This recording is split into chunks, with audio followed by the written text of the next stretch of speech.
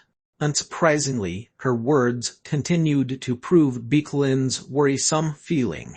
Yeah, as you are expecting, please take me with you when you go. Beeklin became divided at her words. This was not her matter at Beeklin's disposal. If he refused, she could throw a fit and tamper the whole operation. But he still had to consider the possibilities if he took her back to Earth. He could not lie to her either. She cannot read other people's mind, but she was still quick to read the unspoken. After taking some time to contemplate, Beeklin said to Yi Wing. Yi Wing, about that Miss Babel. Beeklin has already told everyone about the existence of Miss Babel. She's asking if she can come with us when we leave this place. What are you saying? Yi Wing frowned. It's how do I explain this? Beeklin scratched his head. If Beeklin was to explain to Yi Wing, he was nervous that this inflexible man would say no right away. Beeklin didn't want to risk anything either, but right now he could not go against Babel. While Beeklin was contemplating on selecting his words carefully. Cuckoo. Suddenly, an earthquake occurred. Of course, the first one to notice the difference was Yi Wing. They're strong. Yi Wing swallowed his spit nervously at the existence of powerful beings he could sense. They were fiercely antagonistic beings that were felt with an indescribable presence. Their numbers were a problem too. Incredible. Yi Wing clenched his teeth. Cold sweat ran across his forehead. Even he couldn't handle all the beings that were now appearing. Hundreds of them were coming. Al and Beeklin, who belatedly figured it out, also turned pale. No matter how divine they were in illusion and how transcendent they were, their capabilities were limited here. What's more, they couldn't even measure the mana they have now. They were powerful beings, so much so that it was strange that they were not gods already. He got me this time. Yi Wing reproached himself. It was a clear failure. He never thought that Ruler would attack the dimension device. Aside from that, he did not expect Ruler to have this much capacity. Of course, Ruler did not intend to attack the device itself, but Yi Wing didn't know that. Ruler himself did not know that the Tower of Babel was the dimension device itself, which was why he was able to give this order. Yi Wing and Al yelled as they looked at Yi Wing because even the most impossible tasks, Yi Wing seemed to always overcome them. But even his reaction was something that they did not expect. Looking at his deeply hardened face, everyone else's face hardened. Damn it, I should have brought Gungi with me. If Gungi was with him right now, at least they could find a way, but she was not here. It was time for a group of complex faces to think about the countermeasures against the emergence of powerful beings. The voice of the ever-hard Babel rang through the square.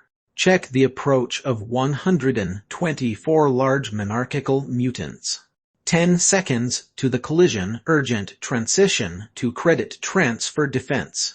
All residents in the shield are advised to take care of the impact. Wee clank. With the notification, the parser with the dimensioning device began to change. The upper part of the eggs surrounding the device was opened, while the white light from the inside of the egg was fired at the pillar in unison. The light inside the column is beginning to get stronger. Miss Babel, what is this? Beachlin cried. We've activated fort modes to deal with mutants. Most of the striking mechanisms were old and cannot be used, so they have no choice but to use a dimensioned weapon using dimensional energy. Be prepared for the impact. If you say dimensional energy, does that mean it will impact the interdimensional stability operations? Unfortunately, there is no other way. We are opening the port for defense.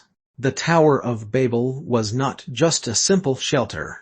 It was a final hideout and the best fortress that the ancients have created. It was a place made in case there was a failure with a dimensional separation. In some cases, it was capable of making the Earth itself a place where life could never live, and now, it was about to show some of that. No, if so.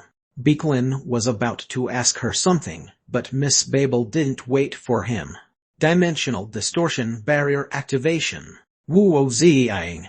Q-q-cuckoo. Ugh. The loud vibrations and noises that rang through the entire square made Beachlin unconsciously clog his ears. Q-cuckoo quack-quack-were boom-boom. The sound alone could shake the entire space and tear it apart. Shooting the dimensional separation wavelength. The beam from the pillar shone brighter than ever before. If you looked at it with your bare eyes, you would become blind. At the same time, the screams that had power like they were beating their souls covered them all. Choir. It sounded like it was coming from a deep abyss of inferno. Hundreds of them roared in pain. The space vibrated wildly. Cuckoo-doo-doo-doo. The tremor lasted for a while, and when all was finally gone, Yi Wen's eyes grew bigger. He couldn't feel them. The onus of all those flesh and blood that he felt just a little while ago, the huge presence had vanished as if it were a dream. If it was someone's hallucinations or pranks, they were terrible. At that brief moment, Yi Wen really thought of his last resort, but it ended in just 10 seconds. When everyone was so confused, Babel's cheerful voice sounded a little relieved. Checking the extinction of 124 large monocrate mutants were taking off the disaster transfer defense system. Have you taken care of everything? Beachlin asked as his voice trembled. Babel could be the only one who handled those mighty things in view of what she said and things that just happened now, but it didn't make sense. Should the ancient people have made an extreme choice to separate the Earth into 3 dimensions even though they had this kind of power? It took about 7 of my energy. I'm sorry to bother you, but I think we'll be delayed for about 20 minutes on stabilizing the operation.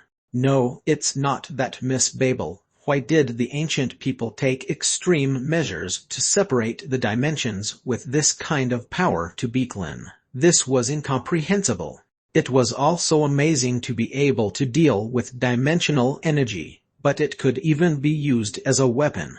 He knew that they have the technology to separate the dimensions, but using it as a weapon was a completely different story. It's nothing. They dared to charge me with ignorance, and they are the ones who are stupid. These mutants had the ability to pollute common animals, plants, and the air. At that time, it was too late to purify all of them, so we decided to separate the dimensions. The Babel Tower is the essence of the ancient Mardo technology, but it cannot cover the entire planet. I see. Since Babel herself said it was nothing, Beeklin had nothing else to do but agree. What about taking me to Earth? Oh, that it's. There was somewhat of a pressure in Babel's voice. While Beeklin was nervously thinking about what to say, Yi-Wing had just finished taking in what had happened.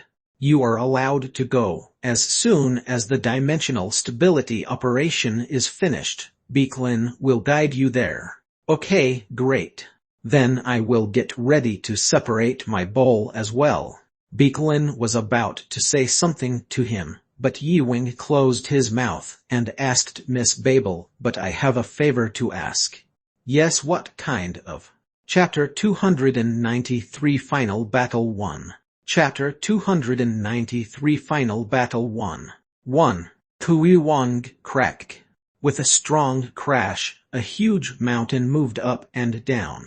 The expressions of those looking at it were filled with unbelief and fear because everyone knew that that mountain was not just an average mountain. They knew what its building blocks were like. The greatness of its composition could be expressed as follows. The wall is made of the most expensive material in the world. A legendary luxury made by grinding trillions of Titan dust. That was the raw material that they used, which was made of 8 and T9 monster carcasses. Rumor has it that even 10-tier monsters have been ground up in there too, and if that's true, that pile would be the most expensive heap of trash in the world. Although the US had the original technology that made it possible, the material was so expensive that they had to take out what had been buried in their old laboratory archives. 2 parm-sized remains of 10-tier monsters cost billions of dollars, but an entire body of such a valuable monster was all ground up in that. The Invincible Palace was insane. The composition of that special wall, which was made up of hundreds of grounded 9-tiered monster bodies, had been well announced worldwide. There were many talks of how excessive and unprecedented luxury it was, but now, those who have said that have shut their mouths. That wall, which seemed unbreakable, was shaking right now. Something beyond that wall was flexing its strength. The fear was contagious. Everyone that gathered here was seasoned hunters. There were no rookies in their ranks. All had at least 10 years of field experience. Their lowest-ranking member was a 5-star hunter, and there were 8,000 of them. That kind of great army was set up 500 meters apart from each other. From the hunters, some of them were retired or went into hiding. Since these superhumans age slower, age meant just numbers to them. They had varied experiences among them and were the ones who should be encouraging other hunters, but even they were in panic and spreading fear. Q-wunged. Once again, a loud crashing sound shook the ground, and the hunters instinctively retracted back a few steps. Weaklings, are you even true hunters? We are the frontliners. Don't back down. An old man with a ragged figure, sleek bald head, and scars on his rugged face, shouted out loud and clear. He was a Busan native who had a nickname White Shark and had the ability of a 7-star hunter. Although he retired early due to his disillusionment with the world, he was considered to be able to compete with Quan Ji if he had grown steadily. There were also people there who weren't feeling well. Those who once gained fame, but lost some of their bodies due to an accident, and retired, all took part in this operation. The hunters, who bore the significant household names in Korea, were all gathered as well. Kuwawar, Ard. Some of the weak-hearted crept back. Don't go back. Keep your ranks. The clan masters and officials of each clan chanted like a maverick. However, the number of people stepping down was starting to increase one by one. Even with that huge wall, the vibrations continued. It's obvious that from the moment the wall collapses and monsters pour out, hell will break loose. Many of the young hunters here included the senior hunters who grew up sheltered by their clans. This was the first time for them to play a gate defense of this magnitude. Moreover, the recent tragedy of the Dark Earth Gate was lodged in their minds. The 9-tiered monsters are horrifying enough, but a bunch of unbelievable monsters 10 tier 11 tier have been spotted. Since this was a mandatory mission, any hunters abandoning this would have all their assets confiscated and immediately get registered as villains to be pursued by the hunter's office. If it wasn't for such drastic consequences, most of them would be gone by now. Damn it, are we going to be massacred? Yo, let's run. There began to be voices of skepticism about the battle among the young hunters. It was then. The Hunter's Creed number 1. A hunter does his best for human development and survival, an old man shouted. The desperate tone of that voice held those who were retreating to where they were. That one voice became 2 and soon it became 3 until a 4th one followed their cries. It was all old people who raised their voices. They have gone through the time of the lawlessness in the era of the Great Fusion. Their voices caught the young hunters. The older people who have always treated them as babies and nagged at them. They awakened their spirits. And after a while everyone there shouted the Hunter's Creed. A hunter keeps the safety and life of civilians first. A hunter is the barrier to the front line and its last resort. Let's sacrifice our lives to save humanity and protect our honor. Remember those who abandoned 1,000 lives like a candle to save a single life. During the Great Convergence period, the creed used to go from mouth to mouth among hunters. It was spoken almost like spells when the hunters had to jump into life or death situations, and then it became the hunter's credo that had to be memorized by all. The Hunter's Creed, which was learned and memorized in the first hour at the Hunter Academy, was considered by the modern hunters as a relic of a dim memory. But now, as soon as the Hunter's Creed spat out from an old soldier's mouth, the people who backed down went back to their positions. Damn it!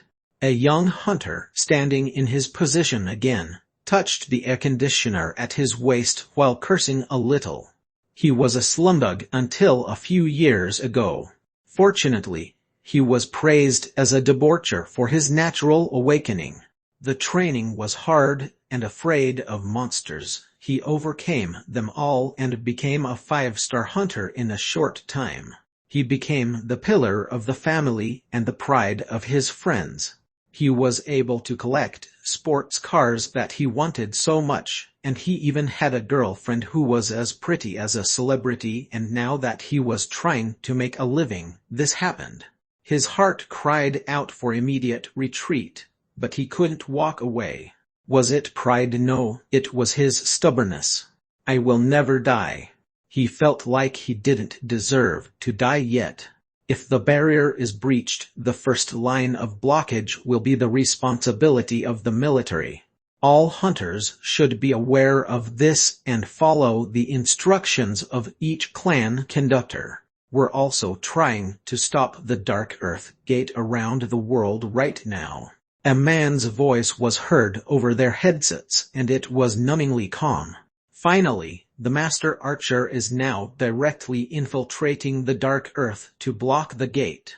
That's all you have to do. Let's all be one and defend the Earth. We are humanity's last hope. Those words set everyone's hearts aflame. If they couldn't stop them here, then the Earth would be in hell.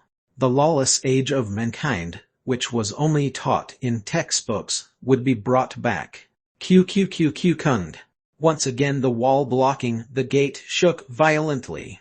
This had brought fear to everyone here, but the hunters have strengthened their spirits. 2.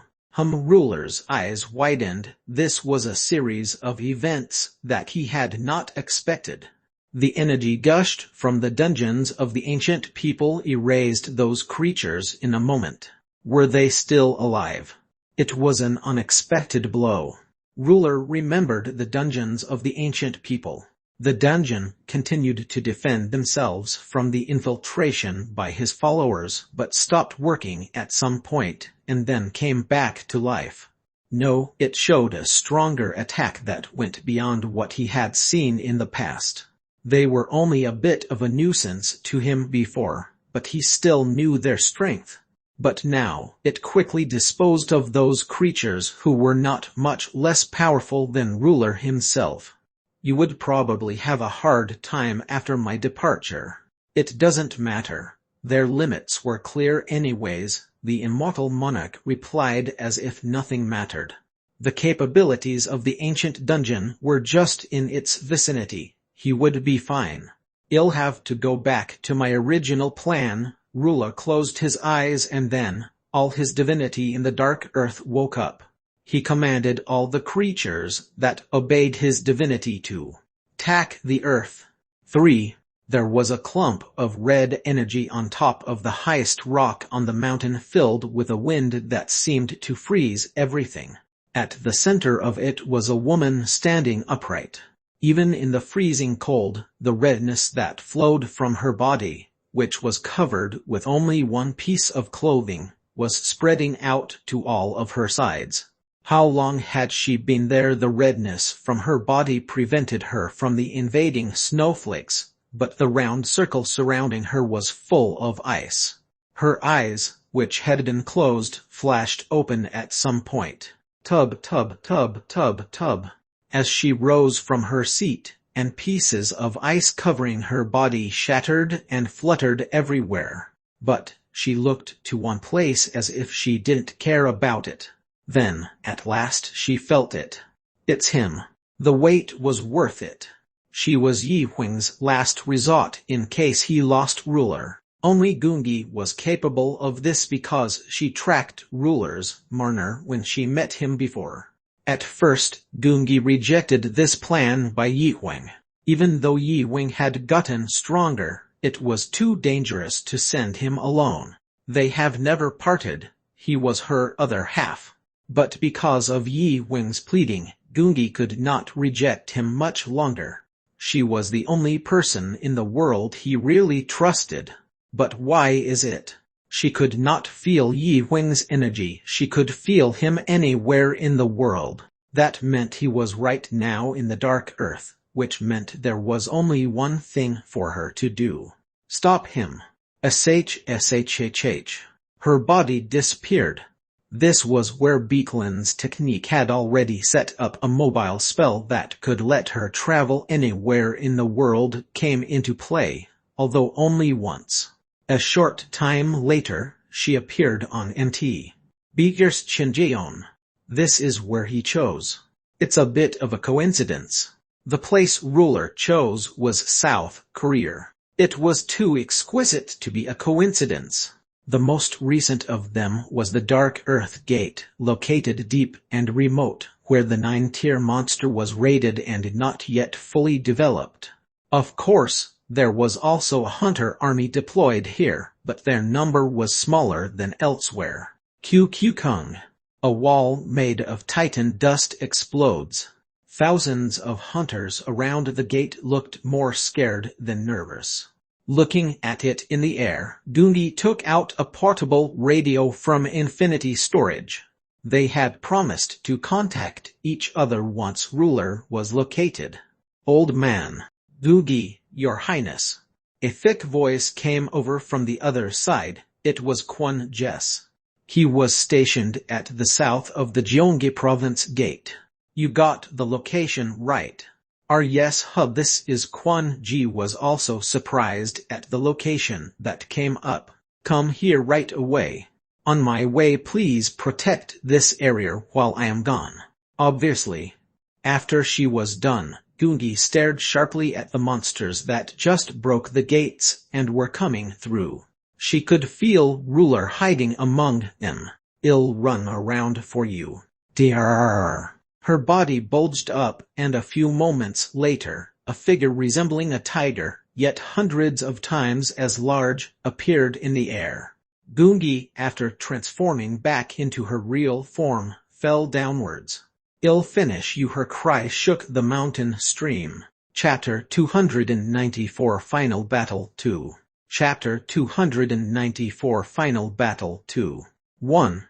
Q quar quar quar. Quar quar quang. The rain of steel was pouring down, but the military's attack was meaningless. The monsters that poured out were the ones that didn't even flinch with human weaponry. The hunters panicked by the wave of monsters that came bursting through the flames. The chronic response system was also a problem. Their basic countermeasure was for the hunters to deal with the high-level monsters one by one. The problem was that it was not working at all now. The only monsters that were pouring out right now had no cares for gunpowder, but they couldn't really blame them. In the first place, monster waves had to be defended with a large force, and one could not hope for advanced warfare that would require highly skilled training for the undisciplined hunters. Moreover, the monsters that were pouring out now were just the beginning. Fortunately, the size of the gate was not so big that the giant monsters had not yet appeared, but the numbers that have poured out so far were enough to annihilate the people who had gathered here. Gungi showing up at this moment was a lifesaver to them. The barrier made of Titan dust, which was still blocking the gate, was not broken entirely. That meant that the opening was not too big. Gungi opened her mouth toward that opening. A beam of red energy was then shot out. It was a breath that ripped them based on her myths. As soon as the redness oozed out of her mouth, the monsters swept and melted away. For a moment, it blocked all the monsters that poured out. Gungi didn't end with that. Her hair seemed to stiffen on her body, and a blade of red force formed around her. They spilled out towards the gate and attacked the monsters. Chow chow. The monsters who were just getting out of the gate collapsed after being split in two. Her power to cut everything had been materialized. The gate was blocked for an instant, but she wasn't done yet. Gungi stared straight at the energy she felt of the ruler. Ruler did not move. She wondered if he could not move, but it did not matter. Q. Thousands of words appeared above her head. They united into one round circle, then wiggled again to split into tens of smaller circles that were then stacked in front of her. She had the greatest myth allowed by any god and was the legend of many people, the one who protects the West. The protruding hexagonal barrier began to drive the monsters away. The things stuck between the pouring monsters and the walls were turned into a mess. It's not just the power to push, but the power of God. All things that it wanted to block were ruled out. It was then when the large monsters who were relatively comfortable to pass through the gate with their long bodies strapped into the wall and attacked Gungi. However, this was also planned by Gungi. Gungi snatched it with her front paw, threw it back to the gate. The front of the gate was in a mess. A monster smaller than Gungi, but of a considerable size, crushes the others down and trampled on it. Gungi kept throwing monsters in that way, and as a result, the force pushing the gate was weakened. Attack! The hunters also began to help Gungi and started attacking the monsters pouring down from the gate. All distant projectiles flew towards the monsters. Quar quar peet peet. These weapons were made of monster carcasses provided by Invincible Palace, and were fatal to even high-ranking monsters. The military also began to pour out its weapons generously. When the palace was blocked from the front, hunters seemed to attack from behind, but the monsters were also formidable. Chhh. The black light knocked on the barrier made by Gungi, and each time, the barrier shook back. They were shot by the monsters with long dangling mouths, but it didn't weaken Gungi even if it pushed her back a little. Gungi clenched her teeth and stared at a pouring spot of monsters. She could feel the ruler's power continually amplifying. He was standing still in it as if in admiration, and that's when Gungi heard Ruler's voice in her head. You were the one hiding inside of him. Why didn't you continue playing God there? Why did you come? Well, should I say I'm curious about this place where there are creatures like you. Curiosity is what brings disaster. Whoa, you think you can stop me? Don't be so conceited. You're only half of yourself here. That's true. Ruler simply agreed with Gungi's words. He was only half of himself. When the gods go over to another dimension, they would lose their divinity, but that's only half true.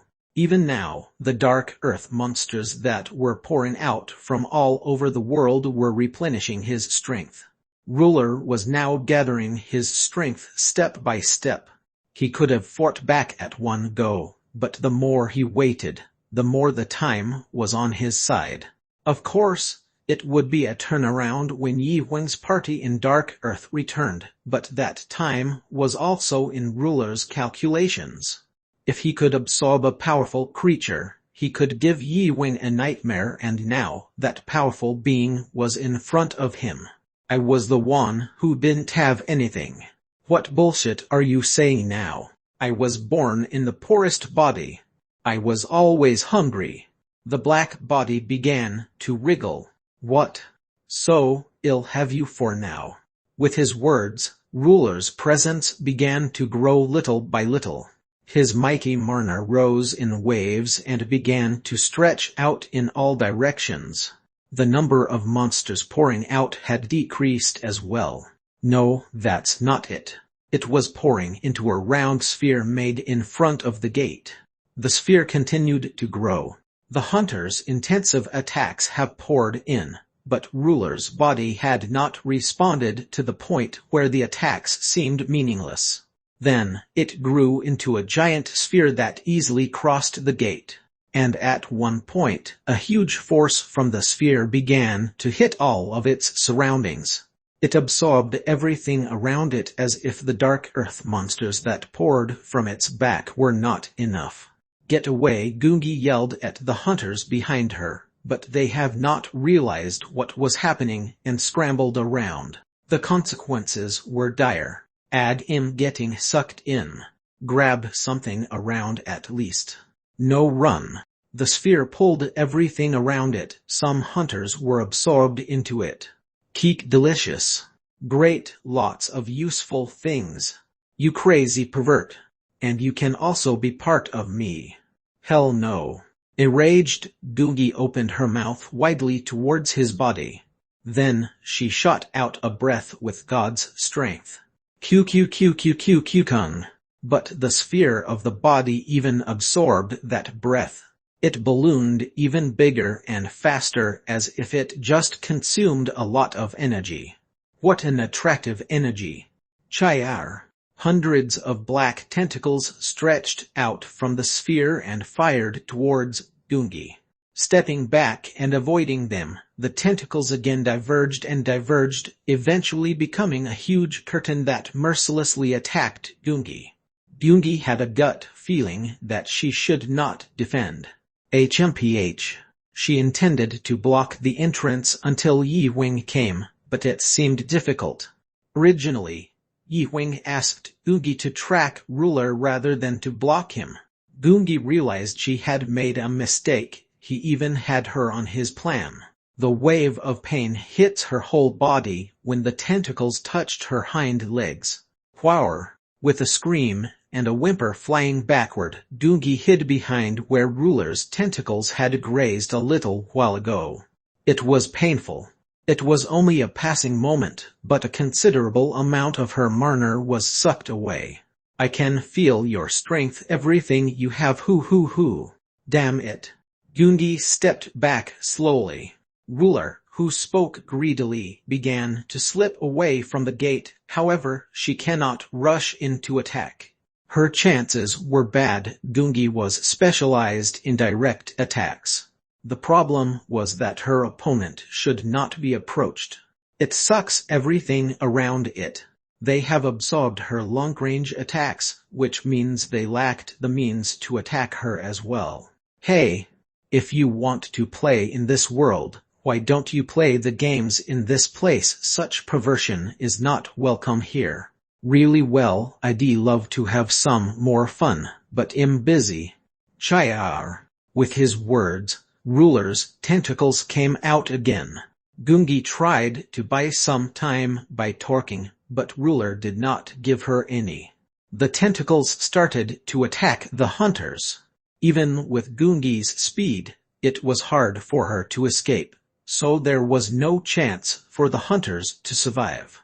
Ruler's long tentacles absorbed hundreds of hunters at once. Get out of the way. Go back. Hunters gave up the attack and tried to escape, but hundreds fell dead at Ruler's feet. Chase them, my followers.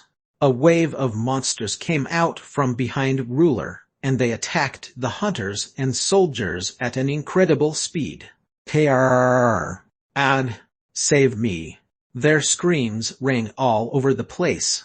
The monsters did not kill the hunters, they grabbed them and brought them back to Ruler. The black sphere continued to grow, but Gungi had no time to take care of them.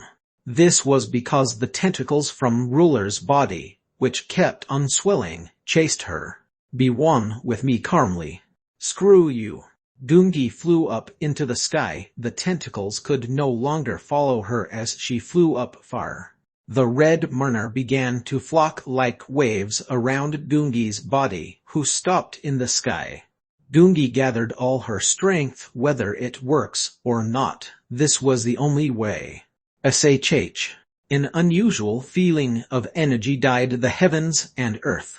The world was dyed red all over. These red energies continued to form around Gungi. Gungi gathered all of her divinity into one point. This is dangerous even for me. Gather. Ruler transformed in order to defend from Gungi's attack. The tentacles wrapped his body and started to transform. The rattling sphere began to harden, and a shiny hard shell had sprung up. The monsters who escaped the gate to see if that was not enough also blocked Ruler in front of them. And on top of it, all was Gungi's red breath. Kyar. Cuckoo. The whole mountain vibrated. A powerful explosion created a wave of blinding light covered their surroundings. The hunters fleeing were blown away by the aftermath of the explosion. The various firearms left behind by the soldiers were swept into the air by the storm, and the trees were broken as the rocks rose. Chapter 295 Final Battle 3. Chapter 295 Final Battle 3. 1. Thud. A huge 500-meter crater was created in front of where the gate was muddled. There was nothing left. Everything was swept clean, and only Gungi was floating in the air as if she were the winner alone, but in reality she was very confused. Where is it? She missed. That was absolutely unrealistic. She thought it was inevitable. Ruler also chose to block rather than avoid it, but she couldn't see it. In addition, Ruler's trail disappeared. One might think that he was turned to powder, but the deep-seated crater represents the fact that it didn't. Gungi pulled herself out and soared into the air. This was in response to a violent warning that rang in her mind for a moment. And just a moment ago, a black wind swirled past where she was. No, it's not a black wind, it was a tentacle that was so fast that it even penetrated the speed of sound. The threat didn't end in a single shot. Swoosh! The tentacles swept towards her with an unbelievable speed. The unexpected surprise finally struck her in the ribs, and as soon as she staggered in the air, a flurry of tentacles was pitted mercilessly in her side like a worm that snatched a prey. Whoa! Whoosh! Falling to the ground, she clenched her teeth and hurriedly released herself. The tentacles from the sides were pulled out. The reason she released herself was that the tentacle absorbed her marner in a moment. No, it actually tried to absorb not only her marner but also her source of information and divinity. If she endured too hard to maintain her main body, those would have been pulled out in the end. Ugh! Gungi, who held her side, backed up. A black sphere sprang up before her. It's as if it's been there ever since, and it's laughing at her. Do you like it? It's a skill called transparency. The black sphere split in the middle, and in between, its human form was revealed. Gungi's eyes curled violently when she saw the face of the creature who walked out. He had the appearance of her master, Yiwang. How dare you imitate his face? As Gungi gritted her teeth, Ruler shrugged and said, well, is this not good? I just copied him because he's the strongest man on earth. You are not good enough to imitate him. Ruler shrugged at her words. Well, is that so? But I don't think I have a reason to follow you. He grinned. You'll be one with me soon. Nonsense, it's a light provocation, and she did not like it. Gungi then exclaimed, Die! Zang! There was a red gale over her arms. Her hands, which jumped straight into the air, was then crossed. 16th layers of murderous strengths. A curtain of steel 10 times larger and denser than the one that appeared against the ox in the past, came up and attacked Ruler. The assault, which began in her hands, produced dozens of furrows on the ground. But Ruler, standing at the center of it, didn't back down and blocked it by crossing his two hands. There was not a scratch on his body. Stop this, too. Dozens of red rays swirled violently as her fists plucked down in the air and were pulled towards her back. A wave of stormy spirits was contained in them. Ultimate massacre. If the first was wide, the latter was the most powerful skill that she could apply to a single entity while in her human form. The pillar of strength that stretched out from her fist fell over Ruler's head. He was hit by the ultimate Mantuman attack with her divinity that tore everything it touched. Ruler had a puzzled look on his face as if he hadn't thought of it before. But it tickles. Ruler's face smirked before the strong energy even touched him. At the same time, the shape crumbled away. Gungi's ultimate skill hit the right ground. A curtain of tentacles was pulled out of the sphere and surrounded her. Gungi's face showed disapproval. The shelter was gone. A few strands of tentacles whirled around her. I'm disappointed that you're so stupid. I can't believe you're falling into this common trap. Ruler, who popped out of a black sphere, flicked his finger. You. Gungi's whole body turned red again, but Ruler didn't remove a smile from his face. He even pitied her. It seemed that she still hadn't realized her crisis.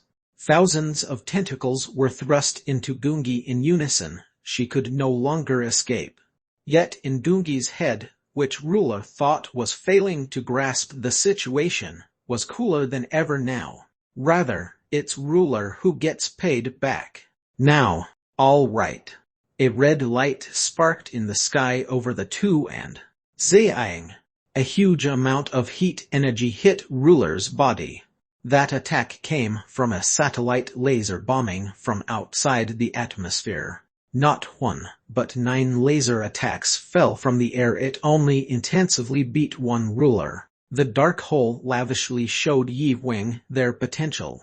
All the laser satellites that the U.S. Department of Defense launched with astronomical amounts of money were bet on Yiwang. Of course, it wasn't just that. Though it didn't mean a great blow to Ruler, Gungi, who earned a moment's time, pulled a gun out of her arms. It's an odd gun with an ampule on the front. Tartar. Pow. The shot went straight to his heart. It's a kind of shotgun containing some purple liquid. With a satisfying strike, Gungi escaped through the tentacle wall with strong rays all over her body. Gungi, now far away from Ruler, placed her hands on her waist. "How does that feel?" "What is this?" said Ruler, looking down at the thing stuck in his heart. The liquid inside the ampule had already been injected. "It's a special pesticide that the guys who make something like yourself had." "The insecticide," Ruler groaned as he tilted his head.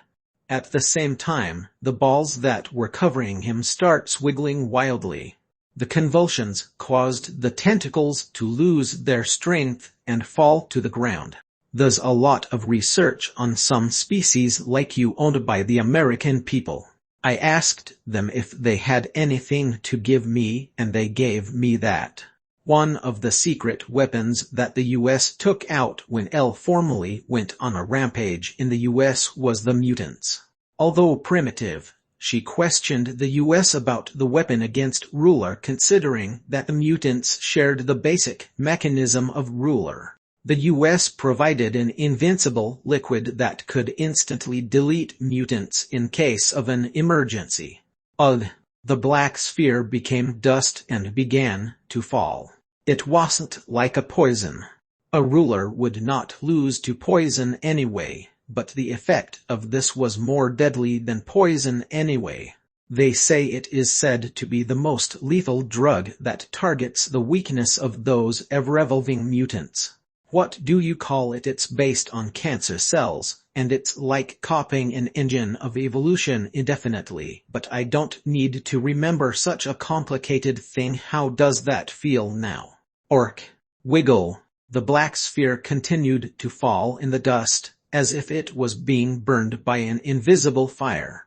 Its size was so huge that the process was still small, but it accelerated little by little. "What are you doing? Go on, have fun." When Gungi shouted at the radio in her hand, she heard an exciting answer. "Let's start the indiscriminate bombing." Sing! Pow boom! The laser shelling, which began again from the sky, pounded Ruler everywhere. "Don't get loose just because you gave one punch back." Gungi, who resembles Yi Wing and aims for frugal and efficient fighting, did not let the laser satellite still. Gungi widened the distance a little.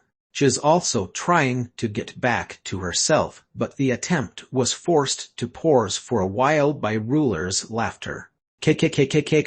Ruler bursts into a frenzy. Was he crazy or something? No, he's not crazy. He was rather enjoying himself. It's fun. It's fun. Choosing the Earth was the best choice. Swoosh! With a word, the round sphere began to change. The outside of the sphere wriggled hard. With that single moment of change, the heat in the satellite laser didn't hit the Ruler anymore. They could not damage him. Ksh whoosh! Dozens of sharp insect legs rose under the sphere. The legs, which looked like that of a spider, were bristled with blade-like hair. And Ruler pulled an ampule from his chest and threw it on the floor. It wasn't very nutritious, but it was quite fun. I've already had tens of thousands of attacks in the past that purposely injected me with mutated DNA. These primitive attempts were good, but they don't work for me.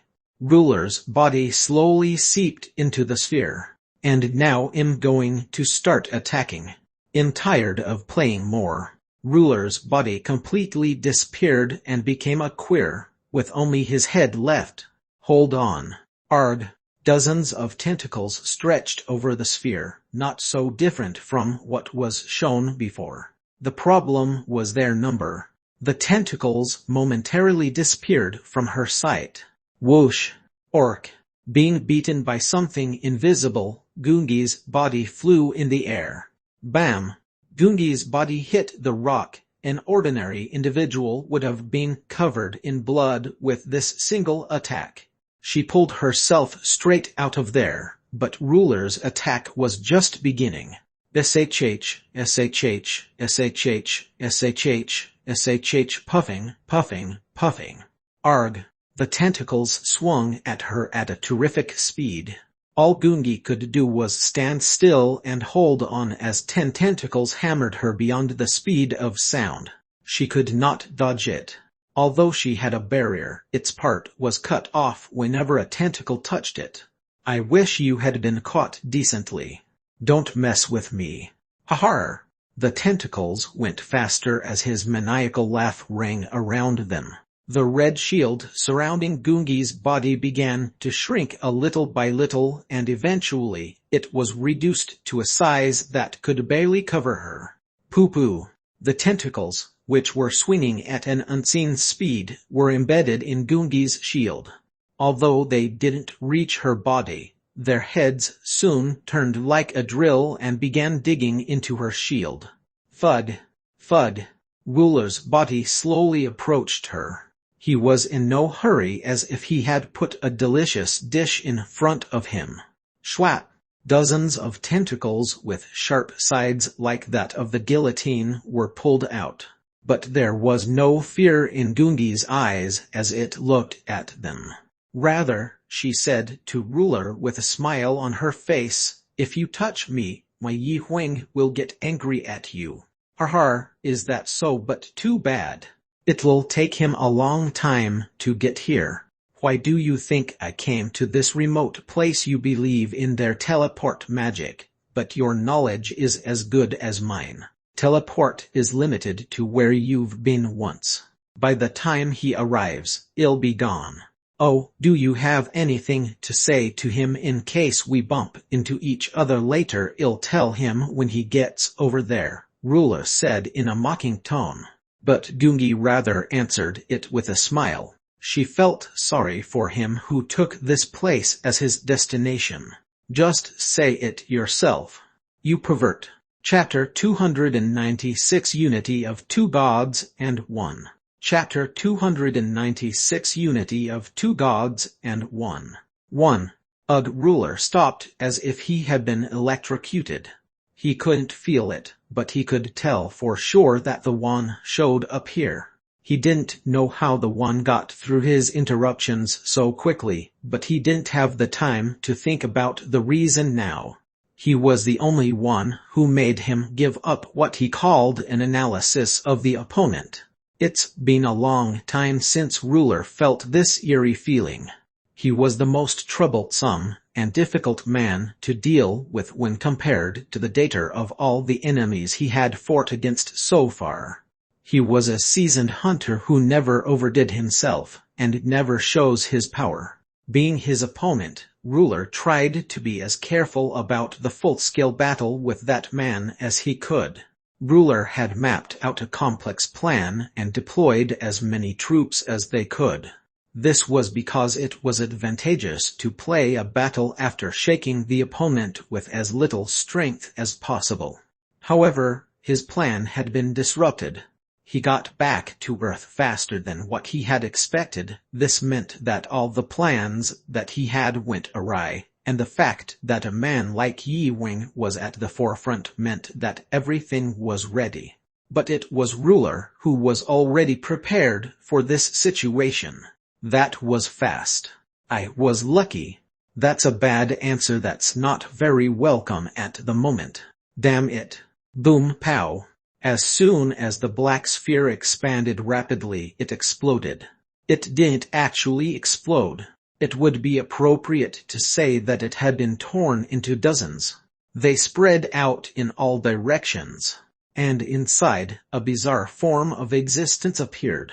It wasn't very big. Of course, the battleground was already well over 100 meters. It was not just big enough for a black sphere. All black, it resembled a beast who walked on 4 legs with dozens of arms on its back, similar to that of humans.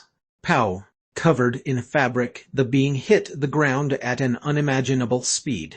With that single movement, the earth explodes and breaks through the speed of sound. Appearing a long way away, Ruler had completed an exoskeleton that had yet to be fully constructed. It was not just an insect's exoskeleton, but an exoskeleton that was tightly woven with dense scales. This was his defense system that he worked hard on over a long period of time. More than anything, it was firm, more flexible, and more resilient. Thud. His back was split into two and his scab wings spread out, and inside of it were 4 pairs of transparent colored wings. They were seemingly fragile, but these wings were harder than any skin that existed in the dark earth. Besides the legs, dozens of hands stretched upwards were not for physical attacks. He was also proficient in the ancient magic of the Mado period. He had many magical creatures, and he absorbed all their strengths. He could absorb all the magic circuits planted in their cells, while also mastering the use of ancient magic through the absorption of minded knowledge. This hand existed for that. Finally, the part that becomes the head resembled that of the dragon. With black skin and 6 horns, its mouth was filled with ominous color. This was the form that he completed. It had perfect defense and offense, and could respond to any systematic attack. When he was ready, Ruler calmed down. Now the great crisis was over. This was because his transformation was his most vulnerable time. But the moment he saw his opponent with his naked eye, he gnashed his teeth. Rather than attacking Ruler, Yi Wing was standing next to Gungi that had been attacked until just now. He didn't seem to care about Ruler. Well done. Why are you so late? Gungi grumbled into Yi Wing's arms. Though she herself had broken Yi Wing's request, she was busy grumbling. Are you feeling okay? Does this look all right? I also had a hole in my side earlier, she whined and groped, but the wound was healed already. However, Yi Wing's eyes were curled violently when she touched them as if she were sick. In Ruler's point of view, the two were absolutely ridiculous. He was beaten up by her too. I'll teach him a lesson. Of course. Did you know what that pervert said? I almost died of goosebumps when he was waving those dirty tentacles and said I should become one with him. He's crossing the line. Yes, I am glad you endured it well. When Yi Wing patted her head, Gungi finally closed her mouth and felt his hand. This was a scene that Ruler didn't like. Should I pay it back? Of course. Come in. Okay. The body of Gungi disappeared like a mirage. It was united with Yi Wing. Now, this was where Gungi felt comfortable. Yi Wing was also most relaxed when he was with Gungi. With a light sigh, Yi Wing turned his head and looked at Ruler. A brief confrontation. There was no dialogue between the two. As much as Ruler was wary of Yi Wing also tried to analyze everything about Ruler. They resembled each other. Bastard. That was the conclusion between the two. The two were strategists rather than warriors. They tried to make and finish a battle that they could win. They were the type to create victor instead of just striking their opponent hard. There was no need to talk to each other as much as there was an exchange. How thoroughly prepared each other was the only way to determine their fight's outcome. And Yi Wing had many things that he hasn't shown Ruler yet. Let's try that one. You mean that Gungi hesitated for a moment at Yi Wing's words. That's because it feels a little weird when it's done, as Yi Wing said. It didn't mean that it was bad, it just feels a little weird. But it was also necessary now to beat that Ruler for sure. All right. Gungi's permission had been given. Yi Wing took off his helmet and hood from his head. Those were no longer necessary from now on. He took off what he was wearing and became as light as he could. Then, Yi Wing slowly awakened his myth. The owner of Gungi Class S. This was a token that he was linked to Gungi under God's name. Gungi, which meant that the two are one forever, also took out her myth. Gungi's companion Class S. This was Gungi's token of sharing even a single soul. Two myths came to mind. They started with two, but its meaning stood side by side as it became one and slowly began to converge. An article that would never be in the world again, and a new myth slowly came to their minds. A double date SS level. Two myths have become one, and the two gods linked as one. Yi Weng's hair grew long and began to glow red, and his ears creaked up between his hair. His fangs grew as well. He looked like a part of the Iluz Su tribe, and that was the end of their change. Their real transformation was evident on the inside, not on the outside. The myth of the unity of two gods was not just 1 + 1. All the advantages of the two had combined together, and even the sacredness of the two became one. This was why Gungi hated this look. If the former unity was simply about sharing ideas, the idea of the two becomes one in the unity of two gods. That was not the only change. Even both myths were usable. Literally, another god of a completely different stature was born.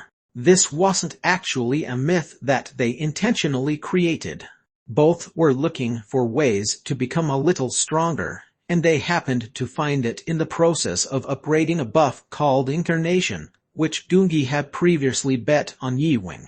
Yi Weng's identity had been on par with Gungi, and the body of fire had become useless so far.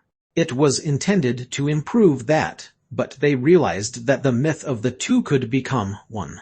Although the two were not well known yet, the fact that the two gods were united was so strong that they were rated as SSS in Yi Weng's status window. His attack began even before Rula could react to Yi Weng's change. Boom! Yi Weng's body, appearing as if it was teleporting, aimed at Ruler's side. Gungi's redness stood on the fists of Yi Weng. It was an attack that Ruler did not dare to belittle. The attack was only the beginning, though it eluded at an unimaginable speed. Kakakakakakar. In an instant, dozens of punches were thrown out, each of which had the same power as the lethal weapon of Gungi. By avoiding it, Ruler's body also changed. The shells dithered, and dozens of tentacles sprouted like a surprise to defend against Yi Weng's attack. It swung at a formidable speed and blocked his red blows. Yi Weng's eyes wiggled when he saw it. The bad memories of Gungi came to his mind. Long stretches of tentacles lurked around Ruler as if they were escorting him. That's an interesting trick. I'll play with you. The air around Yi Weng's body was tingling, and an arrow was produced. It was the one that swept the monsters by exploring the Tower of Babel. The problem was their numbers. 1, 2, 6, 10, 24, 100, 200. The arrow began to divide, and in the end, hundreds were floating as if it were escorting Yi Weng's body. Yi Weng rushed back into Ruler. The tentacles flew at Yi Weng, but this time, hundreds of arrows surrounding Yi Weng's body intercepted them one by one. Those arrows were used not just for interception or defense, but for other various means. In an instant, Yi Weng's body appeared on Ruler's back as if it were teleporting. Yi Weng's fists were stuck in the crack created by the rapid pace of control. Whoosh! Yi Weng's fist was stamped on Ruler's exoskeleton. Not just to hit it, but to get it right, and that's where Yi Weng's new attack began. The death of an SS. A Punisher Class S. Yi Weng's myth was carried in his fist. The force that cuts everything Class S. Teeth that bites everything Class A. A monster-eating camouflage Class A. Gungi's myth followed. And the result was Kuwayak crack. It was only a blow, but the blow destroyed everything at the surface around it. Arg Ruler pulled himself out while screaming. Ruler was a deity and he cannot be hurt normally. However, the hostile myths that just came in greedily bit his divinity and wiped it out. The difference in size itself made a big difference for Ruler. He jumped away in pain. The wound was already healing, but he didn't feel so good. I forcibly restored it, but it's terrible. He had to use more than the necessary energy that he needed as he devoured the energy he had put into recovery. His shell was compromised, but the pain remained the same. The wounds lasted longer because they were the attacks of the same kind. It hurts quite a bit, Ruler said as if it was nothing. Given that he had a similar type of combat style, even a small weakness would be persistent. To conceal his information as much as possible in a battle, Yi Wing seemed to be holding up his fist and tilting his head as he felt that his response was not that good. That's just great. Ruler, who thought his intentions worked, prepared a counterattack. The base was laid long ago to give a twist. It's a bit of a waste to use it as a counterattack, but Ruler, facing an once-in-a-lifetime adversary, knows now that it was not the time to save it. Whack. The sudden surge of black energy from the ground clung to Yi Wing's body. These were the things created when he tore up the sphere and threw it all up in all directions at the moment Yi Wing appeared. They were not just shells that were wrapped around the Ruler. Each and every one of them was like Ruler's alter ego. Those lurking in the ground popped out and clung to Yi Wing's body while being enveloped in a layer of black energy. And, bang, they exploded. Chapter 297 Unity of Two Gods and Two. Chapter 297 Unity of Two Gods and Two. 1. A blow of satisfaction was given, but Ruler had no intention of ending the battle yet. He didn't take the chance and just relaxed. Black and sticky energy gushed from all sides, and they clung en masse to the scene of the explosion before they went off once more. Boom, boom, boom, boom. The continuous sound of explosions vibrating the sky and the atmosphere caused even the distortion of space, pounding the entire Biku mountain area.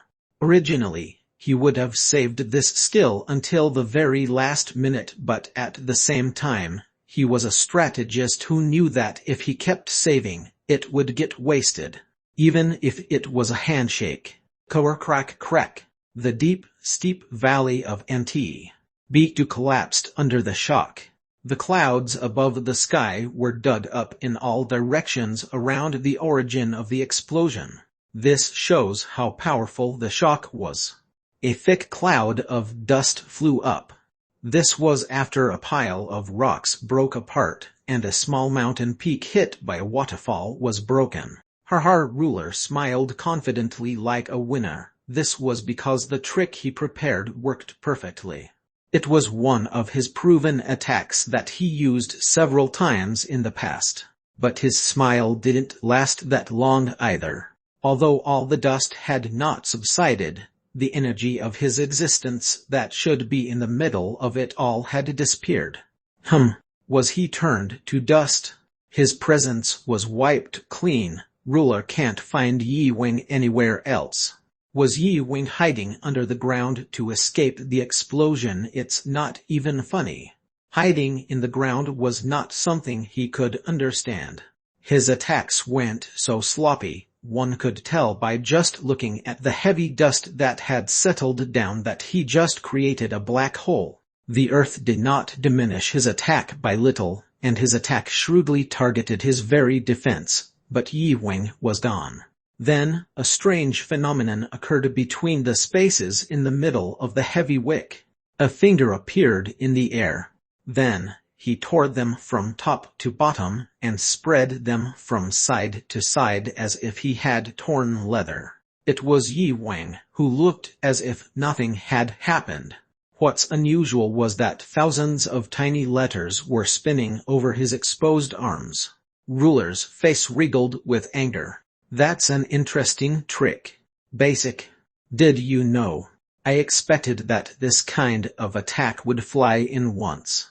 The magic of dealing with space. You got me this time.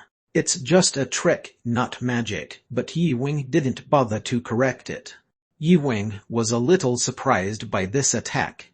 In fact, it was not without a blow. For the first attack, he had to withstand it entirely with basic defense. Then, he developed the trick, forcefully ignoring Ruler's insidious, murderous strength. This was what Gungi's visceral response to his long combat experience with various opponents had paid off. You are a great fit as my opponent. Yi Wing appeared intact, but Ruler was not discouraged at all. Rather, it was raising his speculation and fighting power. He fought against numerous beings in the dark earth for tens and thousands of years. Over the years, his longing for a battle, which had fallen asleep, was resurfacing through a formidable opponent named Yi Wing. He was also the god of battle in the dark earth. Boom! Ruler took advantage of his size and quickly compressed the space around him. Making one's own merits into another's faults, it was the basis of battle. It's Ruler who reached Yi Wing's front in just 3 steps. The storm caused by his tremendous speed crashed into Yi Wing first. At the same time, all the offensive means of Ruler, who appeared to fold up space, flew toward Yi Wing. The dragon's mouth came as if to engulf Yi Wing, and 2 powerful forelegs flew as if to tear the space it stands in. The dozens of hands on his back cast a ball of various colors and then began throwing it into the space where Yi Wing was. The tentacles squeezed in between them and aimed persistently at Yi Wing's body. Boom boom thud. Syap zarp pow. Ruler charged, and Yi Wing rushed in without feeling intimidated. At first sight, there was an overwhelming difference in mass, which would make Yi Wing never be his proper opponent, but in the eyes of Yi Wing, there was no fear at all. Yi Wing was also the god of fighting on Earth. Quack were bang boom boom. The clash between the 2 gods pounded Mount Biku. The top of the mountain fluctuated as if a tidal wave had happened and smashed its valleys to pieces. The 2 didn't dare to retreat. If Ruler had an overwhelming size and a colorful attack, Yi Wing was responding to it with speed. It looked like a fight between fighters. Yi Wing responded to Ruler's attack with red force and arrows while keeping a certain distance.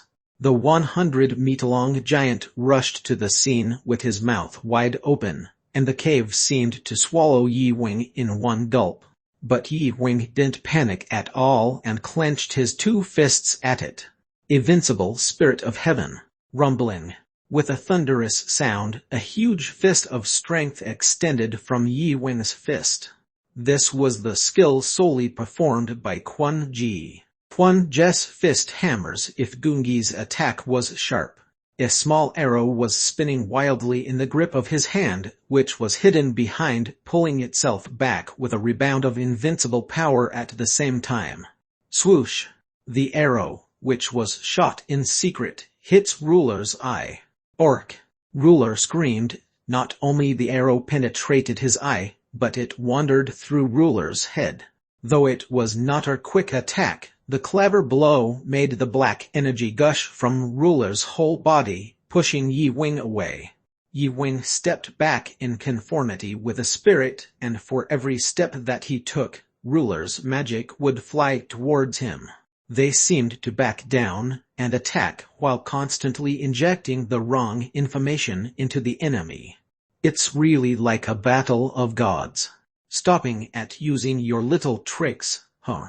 Not as much as you do. Ruler, who appeared in good shape as if he had never hurt his eyes, sneered at Yi Wing's words.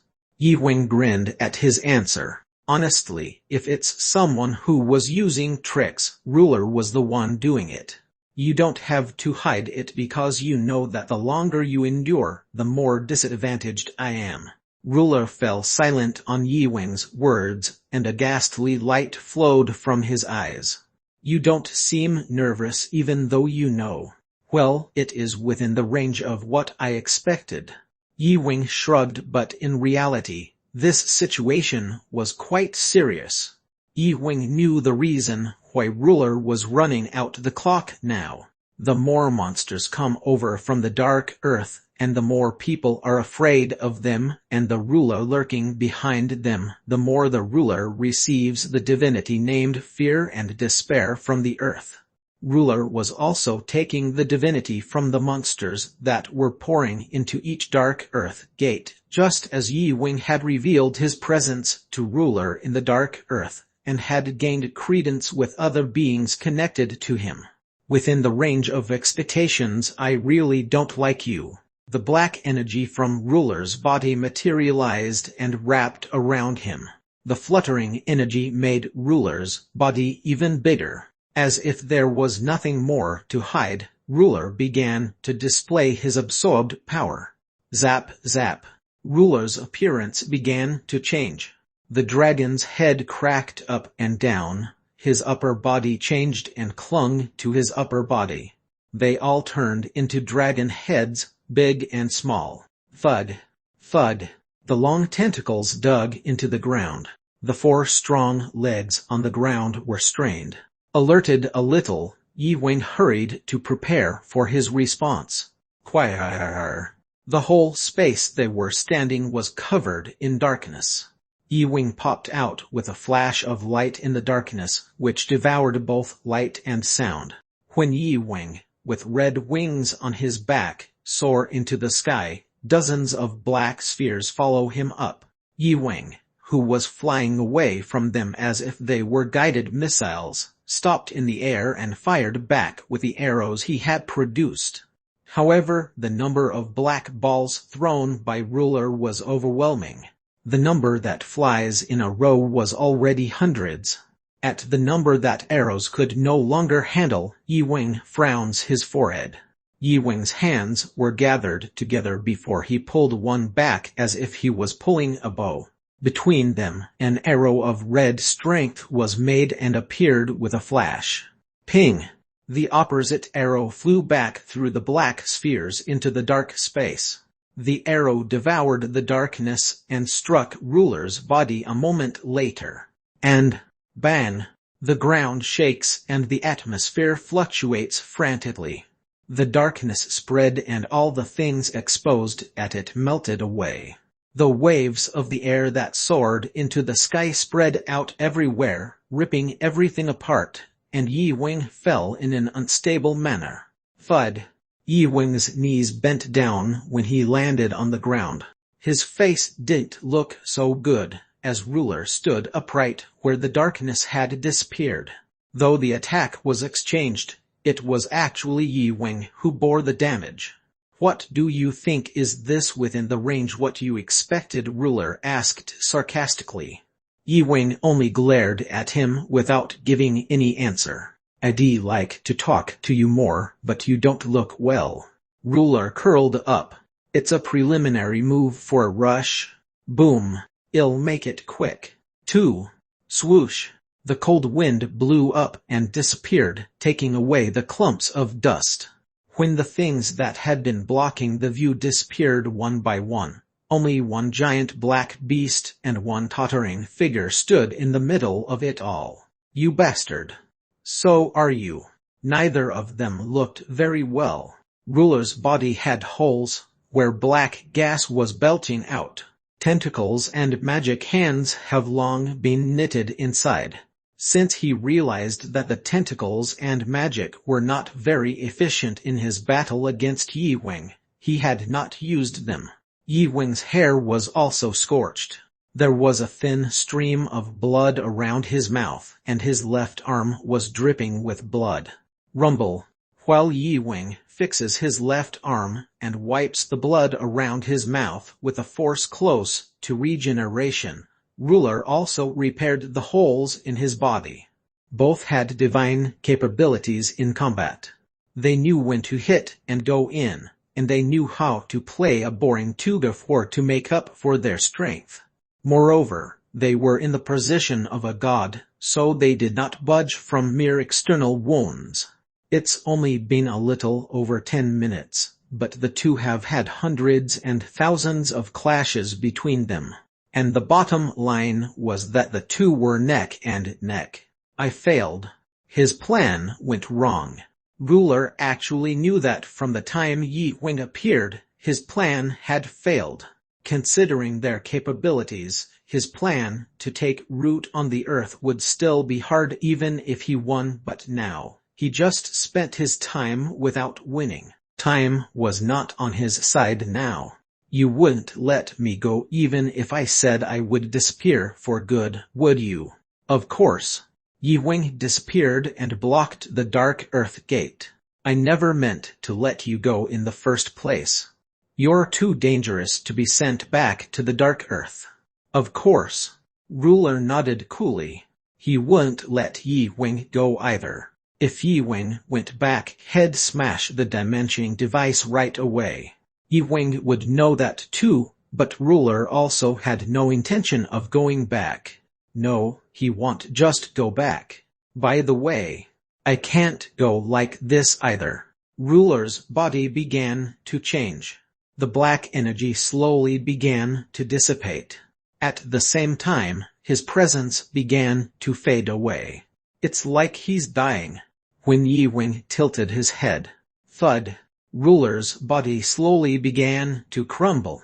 So, as if the iceberg had melted away, when it all broke and fell to the floor, there was a huge jewel in the air of the place where he was standing, emitting a gloomy black light. It sank slowly to the floor. And, whoosh, I'll end you with my own hands. From the jewels, an enormous amount of energy, which was incomparable to the past, began to erupt violently. Yi Wing lowered himself to resist his divinity. It was an enormous force to the point of shame compared to the previous one. Yi Wing wondered why Ruler had a neck-and-neck race against him when he had such power in the first place. Swoosh! The jewel slowly began to create a form. It's not that big. It was only as big as a human boy at best. I am the beginning and end of all sources and an absolute ruler over even death. Ping. Hug. The hand of the presence that appeared before him even before Yi Wing crossed his hands pierced his stomach. Orc. Regret that you made me get this appearance out. Chapter 298 A Beast Caught in a Trap. Chapter 298 A Beast Caught in a Trap. 1. Bang boom. The sky was turned upside down and the earth rose up in the midst of a chain of explosions along with the intersecting black and red streaks of light. Yi Wing was fighting a vicious struggle. Ugh, try to hold out. Ruler, who appeared behind Yi Wing's back as he shot away, whispered in his ear. Yi Wing's blade-like elbow attack and a red arrow following him were aimed at him, but the arrow snapped and was smashed in Ruler's hand. Is this all you've got? Ruler became completely different. It wasn't simply because he was speeding up or because he was getting stronger. Previously, he would have coordinated the battle to some extent by repeating his advances and retreats, but now he was pushing it as if he didn't care about anything anymore. In addition, his body still had holes. A little black energy around Yi Wing not only upset his stomach, but it is hindering his regeneration. Pow! Orc! Ha-har! Yi Wing, who was beaten on the back, turned around and stretched his foot to attack, but Ruler set off a bullseye and grabbed his foot. Yi Wing screamed as a black thunderbolt went through his whole body and crack! Yi Wing's legs were horrifyingly twisted with the sound of bone and muscle breaking in. Ruler, holding onto his leg in silence, threw him straight to the ground like a cannonball. Bam! Zarp! A torrent of black energy clumped into Ruler's hands. The atmosphere warmed up to reflect the amount of force gathering around it. Soon, it turned into a long window. "Take this, too." Without hesitation, Ruler threw it into the land where Yi Wing was buried. There was no sound at the moment of impact. The amount of pressure that occurred at the moment created a vacuum and swallowed it up. The moment it hit, a huge explosion soared through the sky. Korra, standing in the air, Ruler looked down with an arrogant expression. After the dust had been lifted, what appeared was Yi Wing, who fell down and was in a mess. There was a black hole next to him, indicating that he might have avoided it at the last second, but that alone was serious enough. The transformation that he achieved through the merge of two gods had also been lifted. His abdomen that was almost healed up was bleeding once more, and his leg was damaged beyond recognition. "I'll har her." Ruler grabbed his waist and burst into a frenzy of laughter. Finally, Ruler had defeated the strongest man on Earth. Though he had been in the position of God and the ruler of the dark earth for eternity, his essence was that of a war machine that constantly craved war and battle. After a long cry as the winner, he soon breathed a low sigh. "Woo, but all the plans have come to naught." He consumed too much of his own power. Thanks to him using all the energy he had saved for conquering the earth, he had to go back to the dark earth and begin saving his strength again for a while. The battle was won, but its grand meaning was lost. If this was what the Earth's strongest man was aiming for, it would be a success. With his eyes twitching, he raised his hand. "Your prize is, I'll make sure you cease to exist."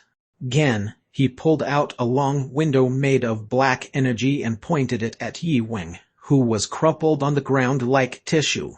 "With this one shot, he's done. It's time for him to throw his spear without hesitation."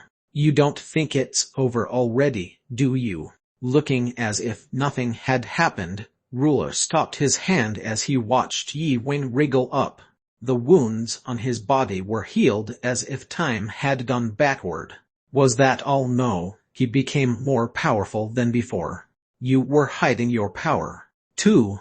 This was one of the myths that Gungi had. The power to hide the truth. SS class. It's a myth that Gungi mainly uses when Yi Wing needs to determine the authenticity of other people's words. Although the SS myth was used as a lie detector, the true ability of this myth was to cover up reality itself. To elaborate it further, it was not simply to deceive the public eye, but to deceive the laws of cause and effect in the world. Of course, its limits were clear. The degree of truth that would be rewritten must still be related to the user, just like now. Ruler was also a god, so he quickly saw what happened to Yi Wing, but he shook up his impression because he knew what it meant. "What's your intention?" Ruler stopped his attack. He didn't lose the Wilter fight. Although his opponent recovered by the power of God, he confirmed that Yi Wing's inner strength had decreased a lot. Ruler had no doubt that it would be his victory in the end, but he had to check out the reality of the nervousness he's been having throughout this battle. "What intention?" Yi Wing said, wiping the blood around his mouth at Ruler's question. "The reason why you're dragging out this fight. Don't tell me you didn't think I'd be stuck on this planet if the dimension was closed." Yi Wing grinned at his words. As much as Ruler knows Yi Wing knows Ruler as well. Ruler was almost his equal or more in terms of their divinity. Yi Wing was able to grasp with his godly sense that Ruler could leap beyond dimensions. Although it was impossible now because he had consumed a great deal of energy, if the Earth was to be taken by Ruler himself, it would be like releasing a lion among the sheep. Nevertheless, there was another reason why Yi Wing was so slow, and there was no reason for him to say it to his enemy. Words were unnecessary in battle. What matters the most would be who lives and who dies. Are you asking for an answer? Yi Wing slowly took a fighter's position. Do you still think you can beat me? Ruler said with a smirk. With that said, Ruler's hand extended towards Yi Wing. At the same time, the great pressure came down on him. The ground with a radius of 5 meters sank around where Yi Wing stood. I've been fighting for thousands of years, and I've been absorbing a lot of abilities to the point that I can no longer remember them. The power they had is so much that even I don't want to remember it, and if I put my mind to it. Shuo. Ugh. Yi Wing knelt down, and his hands touched the ground. It's a humiliating display, but the pressure was just too much to take. Dozens of black arrows were made around Ruler's body. Perhaps it was not enough. I can copy whatever I want. Yi Wing swallowed a groan as he floated around Ruler's body and looked at the arrows aiming at him. Ruler looked at him with ease and said, "What you're waiting for was just one of my questions." "No, I don't want to know that anymore." Ruler thought he should finish him now. "Just die." Ruler, who was about to make a final gesture towards Yi Wing, turned his head and shouted, "Who are you?" Bam! Orc! But he flew away without a final word and was thrown into a hard granite rock. In an instant, several rocks were smashed and scattered in all directions.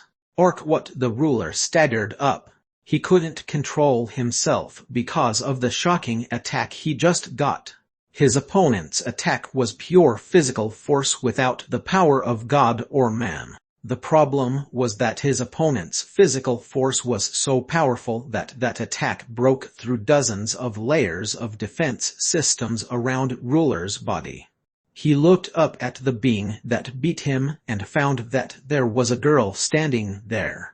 With her short silvery short hair, the white-skinned woman looked at him and showed him her slender arms. Ruler could not just imagine how it could produce that amount of strength. "Who are you?" At Ruler's cry, she smiled as she stood Yi Wing, who had fallen to the ground. "My name is Babel." "You think I'm asking that? How could you exist?" Ruler shouted. He studied the earth for a long time. He had a few ways for him to do so. His authority, which went beyond dimensions, collected some information and captured the people who invaded the Dark Earth. There was no way for him to not know her. The presence of such a powerful force came out of nowhere. "Of course." Babel nodded. "What? I'm from Dark Earth." "What are you talking about? You think it doesn't make sense?" "I don't think that's what you should say. I'm so sad that you forgot about me." Babel. Ruler noted a word that crossed his mind. It's a word that is so old that it now exists deep in his memory. But Ruler's brain, which became clear just by thinking of the word, had figured out the whole situation. "Wow, was that what you were waiting for?" "Wow. That's a good one." He became unsure of his victory even though he considered using all of his power. The risk was just too high, so he decided to fly straight towards the gate leading back to the Dark Earth. He needed to get his strength back, but... He jumped into the translucent expanse of the Dark Earth gate, but his body was still on Earth. Yi Wing, who staggered from his seat as Ruler looked at the gate with confused eyes, said, "I already closed the gate while I was fighting you." Ruler's eyes widened at Yi Wing's words. It seemed incredible that he didn't notice it. Yi Wing also had a hard time trying to deceive him. It would have been quite embarrassing if Ruler had dug into why the Dark Earth monster didn't come out of the gate. "Did you ask me why I was dragging out the time?" Ruler didn't open his mouth at Yi Wing's words. No, he didn't have to listen to his answer. Yi Wing took out the arrow from infinity storage and drove it to the ground. Swoosh! The red light that rose from the two objects met the blue and black light that rose from all over the mountain as if it had been waiting for this time to become one. Whoosh! And from the sky where the three lights were joined, golden westerlies soon began to envelop the mountain. I needed a trap to make sure I got your ass. Fubeek Lin is a little late. Ugh. For a moment, Ruler realized that all the energy that he had been pouring in so far had been broken. Its main reason was now the golden curtain that surrounded the whole mountain. The three families that defend the fortress. An ancient earthquake that fell asleep on Mount Beatyu, which was activated by the power of martial arts house, Lord Beak's family, and the Dragon God's house, intensified the millennium and appeared here, beginning to pressure Ruler, the ruler of Dark Earth. Black energy gushed out of Ruler's body. The energy was more intense than ever before, but Yi Wing was not afraid. That was just a beast's struggle to get out of the trap. The myth of the unity of the two gods had resurfaced in Yi Wing's body. He also intended to deal with Ruler with all his heart and soul from now on. It's over now. Yeah, let's cheer up until the end. Of course it's time to pay for what we've been through. Listening to the energetic voice of Gungi, his eternal half, Yi Wing looked at Ruler. It was now the time to end it all. Chapter 299 Epilogue 1. Chapter 299 Epilogue 1. 1. With a price of 3-tier Marner stone soaring in the Marner stone market in the second half of the year, experts who predicted the trend of the Marner stone market in the first half are perplexed. In addition, the government has introduced a bill to the National Assembly to impose a special tax on medium-sized cars that mainly consume processed 3-tier Marner stones. The 51st Dark Earth Gate opened in Daejeon, Korea, on the 5th. Unlike the common gates of 50 meters or less, this gate is 100 meters tall and can carry more than Tier 8 monsters without processing. In this regard, South Korea's technology in generating gates. So here's the news about Ilu's Su Queen. She has appeared as a cameo in the recent movie Ilu's Secret Death Squad and is loved by many people on Earth for her beauty and acting skills that transcend her race. Jeremy, who directed this film, will continue to be Ilu's and Earth's. Members of the new government of the 2xth President of the Republic of Korea are under fire. Lee Yang-seung, who is widely expected to be nominated as the next senior presidential secretary for political affairs, is faced with controversy over the sex trade of minors during his term as a former judge. Fuck it, you bastard. Donchal's impression of watching the news on his smartphone was distorted. The president of the opposition party that was elected in the recent presidential elections was a former member of the traditional Conservative Party. Despite some blemish in his career, he was a former military general who was leading the military during the invasion of the Dark Earth, and became known to the public with a considerable amount of popularity before running for the upcoming presidential election as a candidate representing the opposition. Although Donchal, who considered that the ruling party and the opposition party were cut from the same clothes, was angry at the fact that a man who was nominated as a senior secretary for political affairs engaged in the sexual trafficking of minors. What are you doing all alone, man? Oh, old man, look at this. How can a politician do such a thing? Well, that son of a bitch. Can't you go and say something? Why me? You are the former absolute ruler of Invincible Palace, Kwon Ji. It's former. I don't you know I'm retired. Come on, is it hard for you to come forward because you're also trying to seduce someone of your grandchild's age? What the fuck? Someone of a grandchild's age is over 30. How dare you compare me to such trash? I guess you haven't been beaten lately. Oh, I'm the father of 2 children, too. The old man, who raised his hand, smacked his lips and shook his head again. Although he was not happy with the recent political situation in Korea, if he opened his mouth for no reason, his current peaceful life will end on the same day. This was an era of stability that was completely beyond the era of barbarism. He's against breaking the peace. Don't mess with me, son.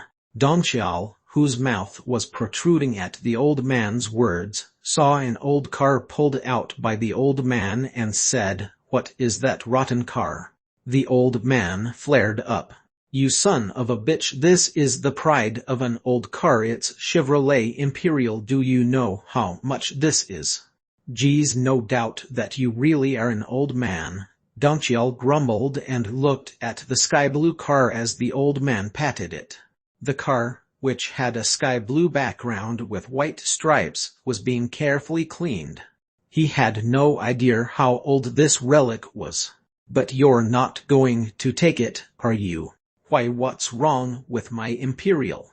What are you going to do if that rotten car stops in the middle of nowhere? Why don't you just take care of the kids if you have time to worry about others? How can you be so immature when you're already this old?" "Oh, what did I say wrong?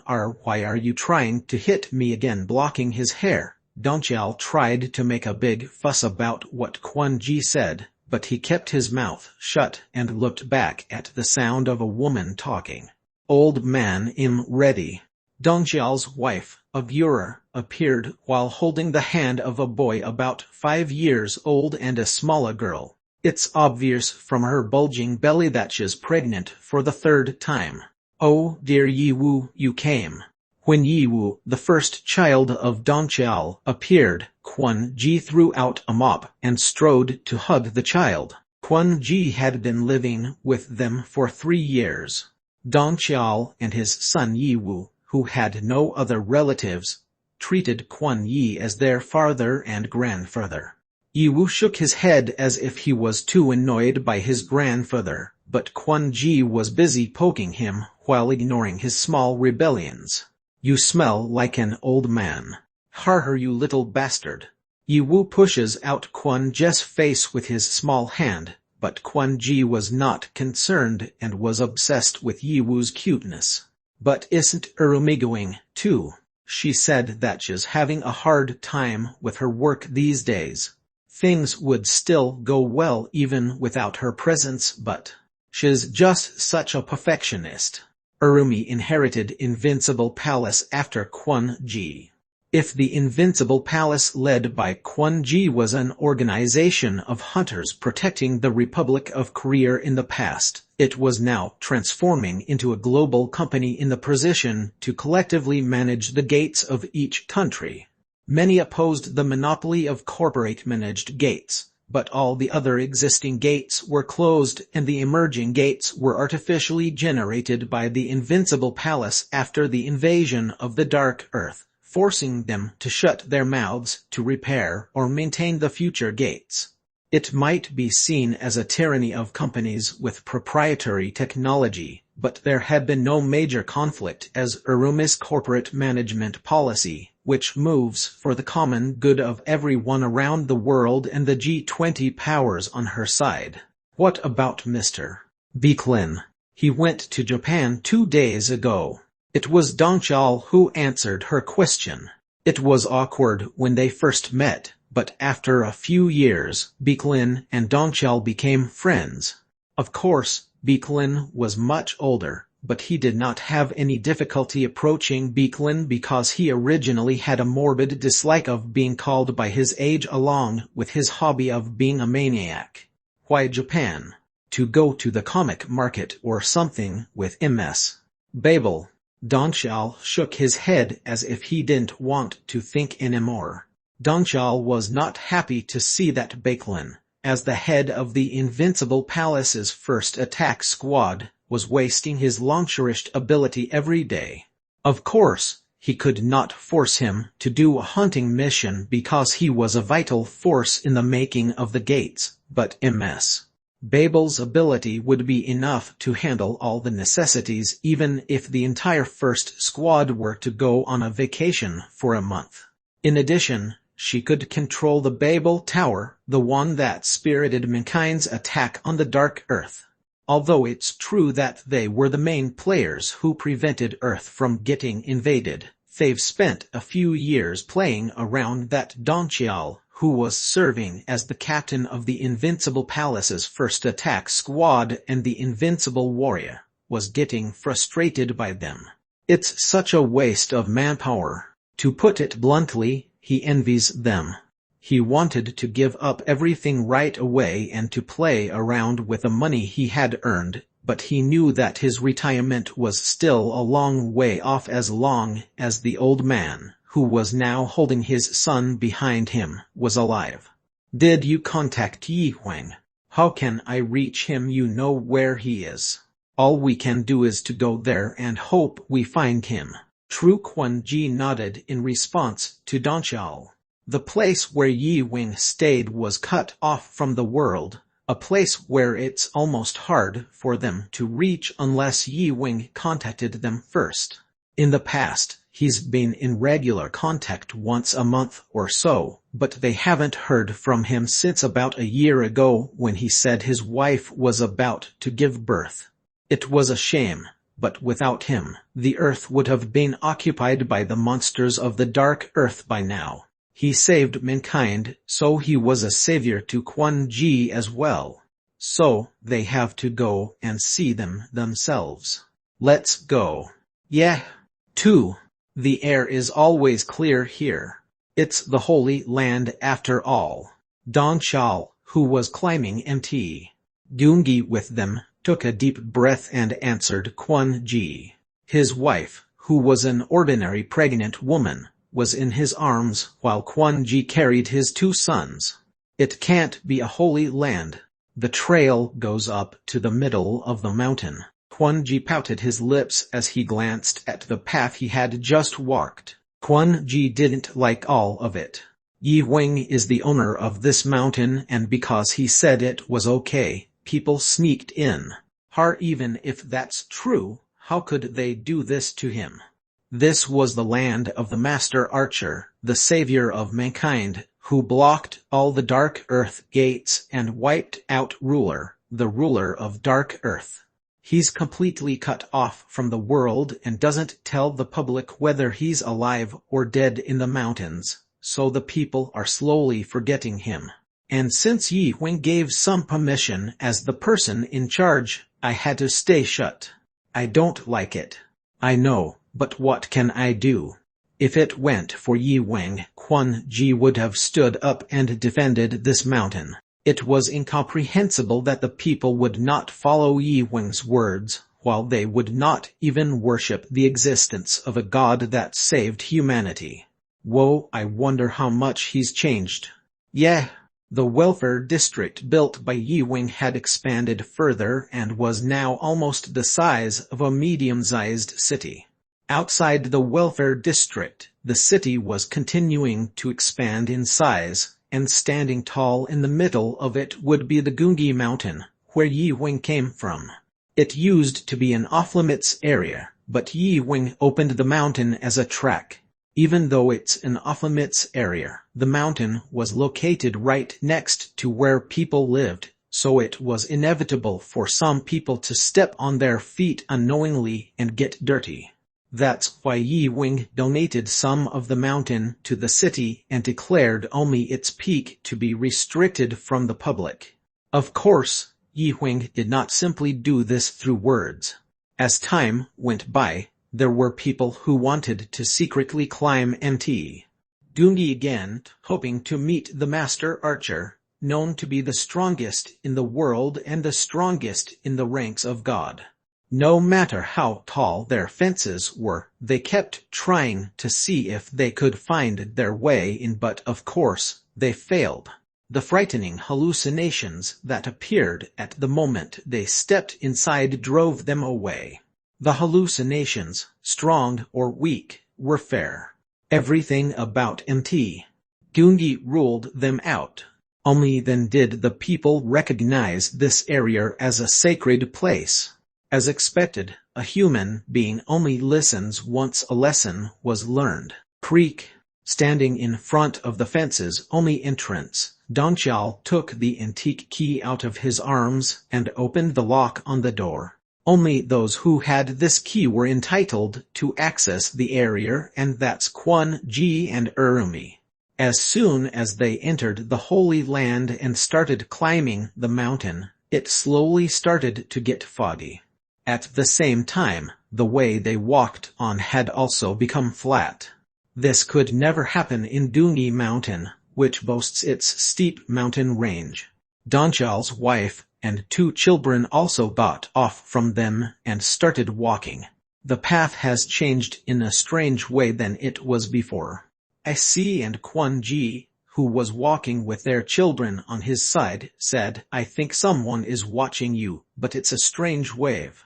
And there's more than 1 or 2. These beings were hard to sense even for Kwon Ji, a Tier 9 hunter. Is that so? Donchal tilted his head at Kwon Ji's words. Because this was Yi Wing's territory, no one could exist without his permission. It was incomprehensible that such people were watching them secretly because they would know someone of such power. We'll see once we get there. Yes. After about 10 minutes, a huge gate appeared through the fog. There, Donchal tried to call for Yi Wing with his voice sweeping through the huge goblin-patterned gate. The door creaked open and a figure peeked out. Who's there? Donchal's group briefly forgot to speak when they saw the person who appeared. It was because she was such a beautiful young girl, let alone a character they have never seen before. Her breathtaking beauty made Donchal's face flush red. Chapter 300 Epilogue 2. Chapter 300 Epilogue 2. 1.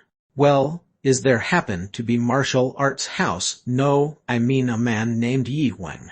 Dad guessed. As soon as Donchal mentioned Yi Wing's name, the girl shouted out loud inside the gate and disappeared. He felt like there was something wrong with that, she said. Dad. Dad. Everyone was dumbfounded when a girl who looked over 15 called Yi Wing as her father. Donchal was the most surprised among them. He tried to ask something more, but the girl disappeared, and when he saw Yi Wing, who showed up, opening the gate a few minutes later, he opened his eyes wide at the changed look of Yi Wing. So Donchal is here. What happened? He recognized that it was Yi Wing who appeared because it was in his memory. The problem was that Yi Wing, who was now in front of his eyes, was too young. He was not just young, but he was also short, and he had a baby face. It's like seeing Yi Wing from the past. What? Why are you've become so young? Looking at Donchal's expression that explained his speechlessness, Yi Wing briefly touched his face and answered him with a kick. My wife has changed her taste these days. What's that? It's a bit complicated. Come on in anyway. Is your grandfather here? It's been a while since we last met. You must be Yiwu, and you're well. Who is this? It's Su-er. She wasn't born when you entered the mountain. Oh, I see. Come on in for now. He saw a spacious yard that seemed more of a playground when he opened the gate. As he crossed a yard with broad granite, the plaque was revealed in the fog.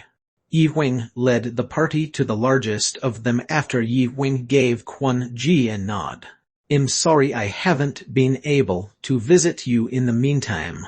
No, it's fine. By the way, where is she? She was the wife of Yi Wing, so she would be thought of as a daughter-in-law. Kwon Ji spoke up to Gungi because she had lived for thousands of years. She took the kids out for a while. I've called her, so she'll be back soon. Kids. It was Donchal who tried to ask something about Yi Wing's answer, but his mouth was blocked by a girl who came in with the door open. It is the girl who greeted them at the entrance. Dad, here are some refreshments for your guests. The girl stepped inside with a table of fruits and tea. When she put down the table, Yi Wing said to the girl, "Nan, come here. These guys." Yi Wing introduced her one by one to those who sat and stared blankly at her. It's a natural conversation between a daughter and a father, but it's a bit strange that there seems to be not much of an age difference between Yi Wing and the girl. "Hello. My first name is Chun Nan." As she bowed politely, Dong Xiao, who had been holding back his curiosity for a while, asked Yi Wing, "Yi Wing, what happened?" "What?" "Well, I mean," Dong Xiao, who had looked at Yi Wing and then Nan, soon cleared up the questions that soared in his head and asked in a slightly lower voice. "No, I thought you said your wife was giving birth last year and this lady calls you Dad." "That's right, she's my daughter." "What? How old is she?" 1 year old. "Oh, she's 1 year old, something wrong?" "No, but..." Yi Wing answered like nothing was. Knowing who Yi Wing's wife was and that Yi Wing was beyond human limitations, they couldn't say much even if this situation was as bizarre as this young lady calling him Dad. There was a moment of silence between the party. They took their time to understand what was happening. Then, the door rumbled. Whack! Nan, the first one, opened the door with caution and rumbling. "Dad! Dad!" The 5 girls who rushed in were hugged by Yi Wing. "Dad, Mom hit Dian today. Dian was hurt." "Dad, Dad, I caught this today. Look, it looks delicious, doesn't it?" "Dad, I learned this from Mom." "Dad, I don't want to go out with my mom anymore. I want to play with my dad. Play, play." The party was silenced by the noisy girls surrounding Yi Wing. Dong Xiao's sons and daughters, Yi Wu and Su Er, with their eyes wide open in their mother's arms, stared at the pitiful rabbit that one of the girls believed to have caught. "Dory, Sari, Dian, Juong, and Nami first. You girls say hello to Dad's guests." While Yi Wing spoke to them with a heavy face, the girls didn't take notice of what he said. Yi Wing's charisma, which used to make the earth vibrate in the past, was useless here. "Everybody out." Then, as the voice of a woman with dignity rang loudly outside the door, the girls clinging to Yi Wing rumbled out as if they had never done so. There came the silence, and it felt like a herd of cattle was suddenly driven out of the room. Then, a moment later, a woman came in, dressed in a modest hanbok. The woman was, of course, Gungi, the one and only half of Yi Wing. "It's been a long time." Gungi, with her head bowed modestly, she didn't change that much. When she came in and greeted them lightly, the party began to talk in earnest. The ones mainly speaking were Dong Xiao and Quan Ji, and the couple was almost ignorant of the outside news. Soon, however, everyone began to talk happily. They were like the family of Yi Wing. "You look tired." "No," said Yi Wing, shrugging at Quan Ji's words. "He and I are very busy with kids these days." "I can see that." It's not yet clear in his head, but it's hard not to believe seeing the girls who are the size of horses cling to Yi Wing and call him as their father. "But they're a year old." Yi Wing nodded at Dong Xiao's question. "Well, I said I wanted to make the house crowded. My wife had a hard time with that too." Really, it was Dong Xiao who thought that God was obviously different. "But they're 1 year old and they're also..." Dong Xiao blurted out the latter words. It's hard to say to a group of 1-year-olds that they looked precocious. Even though they look so big, they don't really know much yet. "Wise. You must have had a hard time." Dong Xiao, looking at Gungi and Yi Wing's faces, shook his head. 7 one-year-old girls like that. The reason why Yi Wing had not been able to appear in the world, he could now understand what happened. But that was Dong Qiao's misunderstanding. If it were only 7, Yi Wing or Gungi would not have suffered so much. Crack quabam. They heard a crack outside the door.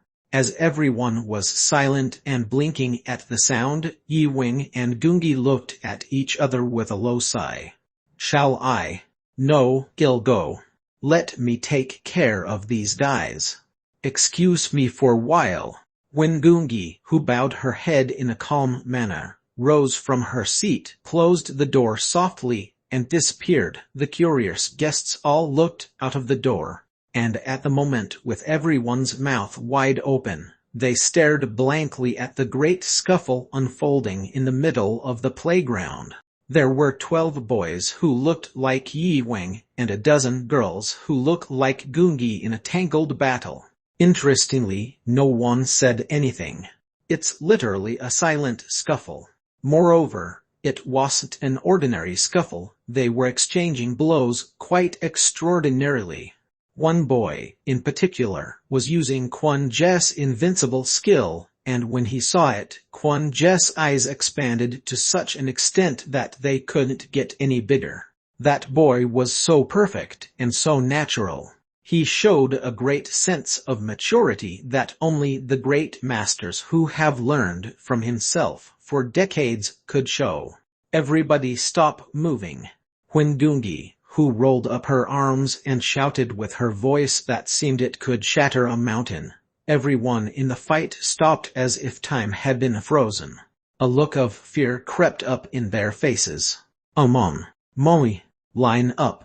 Stomp, stomp. Everyone who was fighting at her shout flew like lightning and gathered in 2 rows before her. The first seat was empty, and the first one, Nayan, popped up in the air and sat down lightly. Gungi, whose eyes were burning with anger, looked at her. Although she pretended to behave well for being born a few seconds earlier than others, she's also a tough nut. Naryon, tell me what happened. Gungi asked her first, but the answer came from somewhere else. A girl with tangled hair standing in the front row shouted while waving a bloody thing in her hands. Her face was red as if she couldn't contain her anger. The boys tried to take the rabbit. Who? Duri. At her snitch, the boy named Duri shouted, "It's because you're teasing me you went on a picnic with Mom without us. That's because you guys fought amongst yourselves, and you were grounded. You damn it.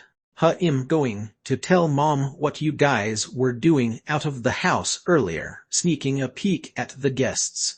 Comment. Ye hit her. Mom, look at that arg. Everything turned into a mess. With her hand on her forehead as if her head was tingling, Gungi shook her head and shouted, "Everybody, be quiet, you're not going to cry, and you, Duri." When Gungi was about to start a one-time speech, Dongqiao asked Yi Wing, who stood behind her, "They're also all 1-year-olds?" "Yes." "How many of them?" 27. Chapter 301 and Epilogue 3. The End. Chapter 301 Epilogue 3. The End. 1. He felt sorry for Yi Wing's calm and desolate voice. "Oh."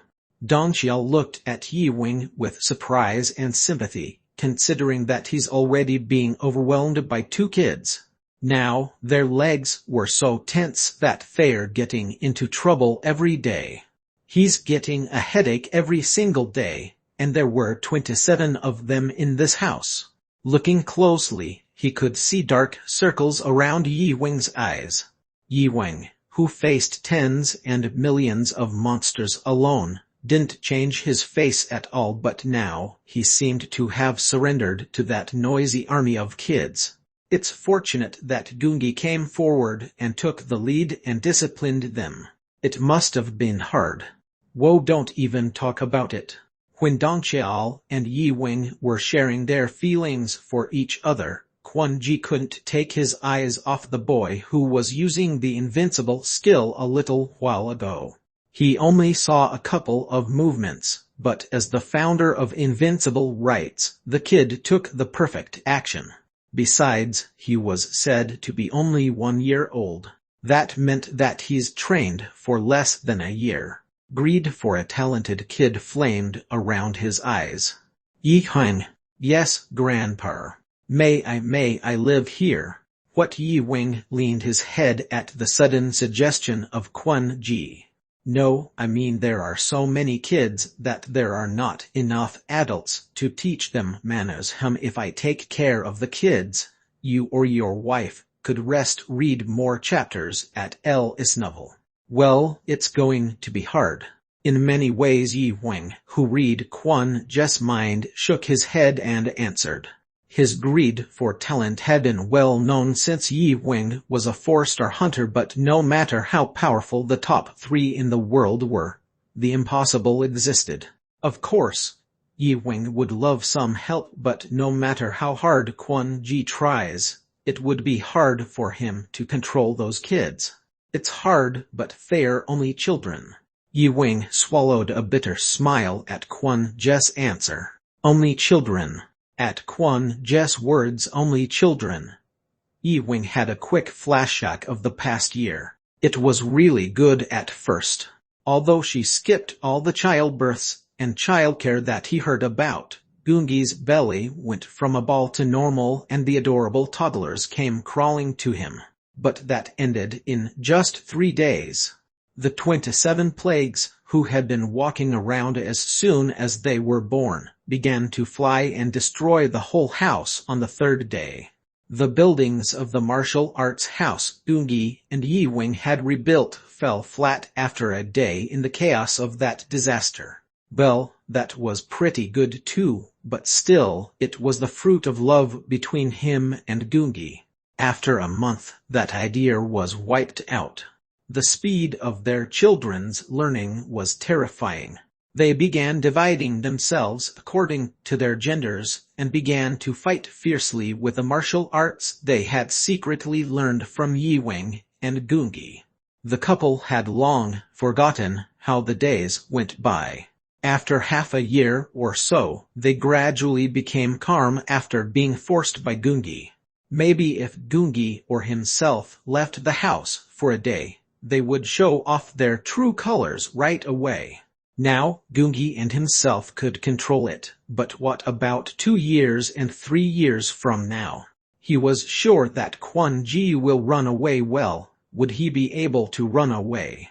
I have one more thing to discuss. Yi Wing changed the conversation, trying to stop Quan Ji's reckless challenge. What is it? Yi Wing nodded slightly at Quan Ji's reply, and a moment later, the two entered a small building behind the martial arts house. Unlike the other buildings in the martial arts house, it had a stone fence that separated its interior from the outside. Stepping into the fence, Quan Ji suddenly stopped in a sensation of horror. What is this? Yi Wing answered Quan Ji's question with a nod. This is ruler. What? Quan Ji stepped back in dismay at Yi Wing's answer. He knew how the world shook when Yi Wing fought ruler. Later, Yi Wing said that without the help of his best friend, Babel, and Beeklin, it would have been hard to win the final battle, but he said that ruler was here. Why is it? His body was killed, but his essence was of a god. Dungi said that a being in the ranks of God. She said that we cannot destroy him by simply killing his body. Dungi and I gathered his divinity and sealed it here because she said it could be revived if it was mixed in with the Earth's reincarnation ring. I see. Yes, that's one of the reasons why I couldn't get on with the world. The problem was that his divinity is getting stronger again. You recently opened a new Dark Earth gate, right? Yes. When Quan Ji nodded, Yi Wing, touching the inscriptions of the seals carved on the rocks blocking the entrance of the building, said, I've also told Ermi this before, but as the number of Dark Earth gates grows, the risk of ruler being revived increases. gate the exit to this world. It was now their only way to acquire the status of Marner Stone, which leads to the world's development. It's an endless source of clean energy that couldn't be left out in life. Kwon Ji shook his head at the thought of announcing Ruler's existence once again. There was an alternative called Illuze, but Illuze was more set in harmony than conquest. Recent experts said that reckless monster raids could have an adverse effect on Illuze. That's why they're working with the Dark Earth gates, but then it increases Ruler's chances of being revived as well. Is there no other way? Even the energy he felt outside the building was terrifying. I don't know when, but I'm going to find a medium with my wife to seal this guy. Who would that be? Well, Yi-Wing replied with a bitter smile to Kwon Ji's question. To be honest, there was none. They've identified nothing on Earth, Dark Earth, and Illuze that could do the job. After studying with Gungi, he came up with one thing that could be used as a medium of the seal, but it's hard to get it out of his mouth. That's why he had to find it, no matter how long it takes. If we go on like this, we're going to face him once more. I'm going to stop that. Kwon Ji answered Yi-Wing's remark with a low sigh. I am ashamed. Kwon Ji told himself that it's over now and was having a comfortable retirement. He was now ashamed of himself. His grandson was still sacrificing himself to protect the Earth. His war was just beginning. No, it will be a more lonely war than before. Maybe then he should fight the Earth, not the outer dimensions, because those greedy humans would never let go of the Marner Stones. They would not realize how foolish they were until they were at the brink of destruction. Let's go. There's more to talk about. Yeah. The end. The story ends here. Thank you for watching and listening. If you find it interesting, please give us a like, a comment, and a subscription so that we have the motivation to make the next videos.